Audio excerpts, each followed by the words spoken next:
ini-embody ninyo, mga air signs natin, mga goddess ko dyan, air signs. Card. So, you have this Po, no? Time for change. Gadgets with wisdom, no? So, for some of you, no, mga air signs, no, meron kayong mga sinisimulan na bago, no? Something like that na maybe may kinalaman sa social media, na mga social media platform ninyo, no, mga air signs natin, and using your wisdom in life, mga experiences ninyo,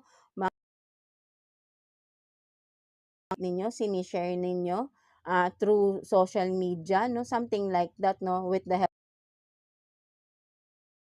of cellphone, no? So maybe for some of you talaga ay nasa social media, no, mga air signs natin, dun kayo nagsi-share, no, something like that, no, mga air signs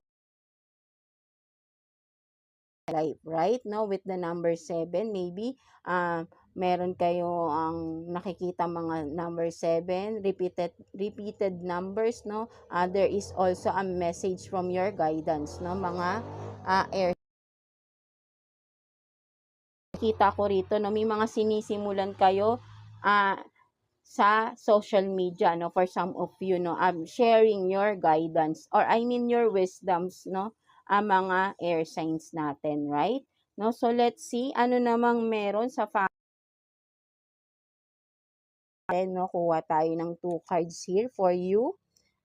Air signs, Gemini, Libra, and Aquarius, no, kuha tayo ng 2 cards here for you, air signs. So let's see.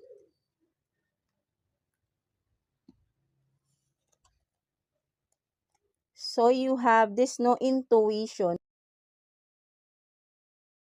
natin, no, sabihin natin na meron sa family niyo napakalakas ng intuition, no, something like that, no, or kayo ito, no, maybe malakas ang inyong intuition, meron kayong mga pakiramdam, no, may mga vision, no, something like that, no, maybe for some of you may mga alaga rin kayong aso, no, something like that, no. Family member na rin kasi turing ninyo sa mga pets ninyo, right? No, so what else? So you have this, no, communion. Merong pagkakaisa din, no, sa within the family, right? Na merong union, merong unity, no? Something like that, no? Nagkakasundo or nagkakasundo na sa family.